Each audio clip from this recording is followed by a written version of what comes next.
All right, so we have NXT Stand and Deliver, the first of the, I guess, triple threat that is WrestleMania weekend. So, quick overview of matches. You've got your tag title match, which was Axiom and Nathan Frazier, who won a 6-team tournament, and then won the triple threat against the Good Brothers in the LWO to take on the Wolf Dogs, who now have their own shirt. So, this is another one of those matches where some spots didn't go off the way they wanted them to. There was a spot where Braun did a nice top rope Frankensteiner. You could tell the idea was to then have Braun catch the guy and hit a powerbomb. But there's so much snap to when Braun did it that I think he just went too fast. A few spots here that didn't quite fully click the way they wanted them to. But with the speed they're moving at, you almost never notice. I was like, oh, it didn't go perfect. But they're also doing things with the margin of error of inches. But fantastic match. Great back and forth. Really got the crowd into it. Nice false finishes. This was a great opener. With, of course, Wolf Dogs retaining. I will say, I like the, it's like a fake end of days just to get the guy, have Nathan Frazier standing. And then he just got destroyed by Braun's spear. I almost expect you were going to see Nathan's shoes in one spot and his body a foot away. Great opener. We go from that to triple threat. This was your meat match.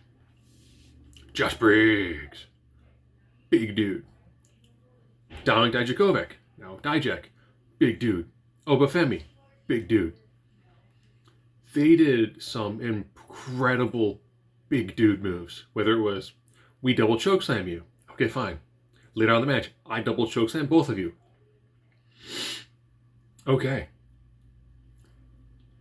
Let's do a bunch of insane top rope moves, even though we're all big dudes. I'm going to throw you from the top rope to a guy sitting in an office chair. And it was just, this is the match I will say, if you only get to watch one match from this event, this is the match to watch. They whooped each other. Holy cow. Great star-making performance. Josh Briggs has been on his own for a while. He did well in the Iron Survivor. Obafemi, this has just been an incredible, short run for him when he won the breakout tournament, cashed in on Dragon Lee, and then it's just been dominant. Great match. Oba retained, and I was like, this match is fantastic. I'm like, how do you follow up those two? 6-woman tag match. So you had Kiana James, Izzy Dane, and JC Jane. There's a lot of Ames. I was like, wow, all their last names sound really similar. Taking on Thea Hale, Kiani Jordan, and Tiffany Fallon. This match was okay. You could tell that they were really building to a moment where it's going to be Thea versus JC, because that's the majority of the story is built into this match. The little bit those two were in the ring, crowd was super hot for it. But Jace was able to, get her way out of it and not get involved in the finish. Face team won. Best thing about that, one, crowd super hot for Thea Hale. I think that she's got great babyface fire to her, and she's solid at this. They've given her a good story. Crowd is invested in her. And she's just a ball of energy and fun to watch. When the faces were all excited, Tiffany Fallon kind of sat in the back. Wasn't happy. I'm looking forward to seeing where that goes. If she ends up turning heel because the crowd doesn't care, and she's trying to do the right thing, and she's never winning, never getting ahead, that's a good story. I'm fine with that. Maybe her not feeling that she's disrespected as she should be, Josh Briggs not winning the title, what's going on with Brooke Jensen. If they bring them back and they've got more of an edge to them, all for it. Followed with women's match. Lyra Valkyria, who ever since she had the feud with Becky Lynch has been kind of floundering. I like the Tatum Paxley stuff. I think it's interesting. It's a nice side story to have going on with it.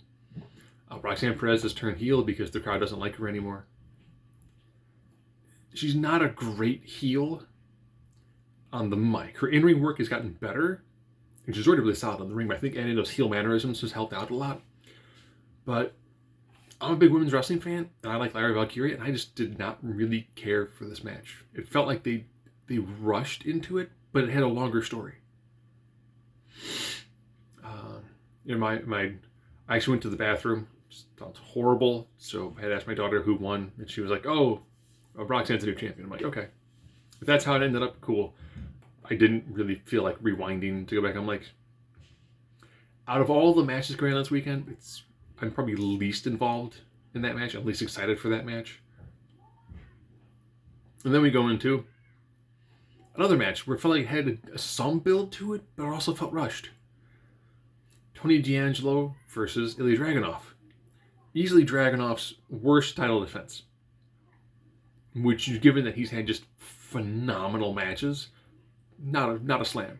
You know, when all of your matches are, you know, just flat out bangers, having a less banging banger where it's just a bang just doesn't quite work. You know, he retained. I'm like, okay. I liked the H-bomb through the table. I'm like, that's a good spot, you know. You can tell the crowd loves watching Ilya Dragunov because he's a wrecking machine. But he's on the shorter side. And I like his matches. This one, I wasn't feeling, you know, like, oh, he's been kidnapped several times, and oh, his hand was broken. I'm like, I'm not feeling that Tony is in this spot properly. So, you know, the build to the match was, and, you know, it was retained by Dragunov. Okay, it's fine.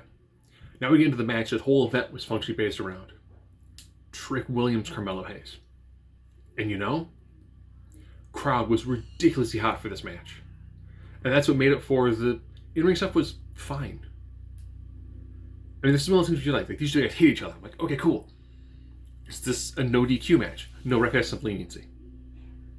So they did some chair shots every now and then when after a ref bump, and I was like, and I just had better blood feud matches. And this felt like this needed like a falls count anywhere or like a last man. This needed to have something that really drove home. Like these two guys are willing to wreck each other to win. It didn't have that. And with Trick getting the victory, you know, story they told in the ring was good. The story leading up to it was fantastic. It didn't quite hit like Gargano Ciampa levels, but it was really close to that. And then ring stuff was fine. You know, great story going into it. And I think it had a hard time trying to live up to it in the ring. In ring were solid. But when you walk in with a fantastic story and the in-ring stuff is good, I was like, eh. So it's very much like if you want to watch this, Triple Threat is a must-see. The opening tag match is also very, very well done. There's just a ton of wrestling to get through this weekend. So, I mean, if you watch like the first two matches, that's a pretty good representation of what I hoped the whole event would have been. All in all, I was like, man, if they keep this momentum going, you know, try to follow that 2 nights. And, you know, as I'm making my list, I'm like, you know, awesome opener. Triple Threat's a must-see. Then I'm like, that match is okay. What comes out of it could be better. They also mentioned there's going to be a women's North American Championship. I'm like, okay, women's mid-card title. I'm fine with that. If, you know, the tag belt's never showing back up.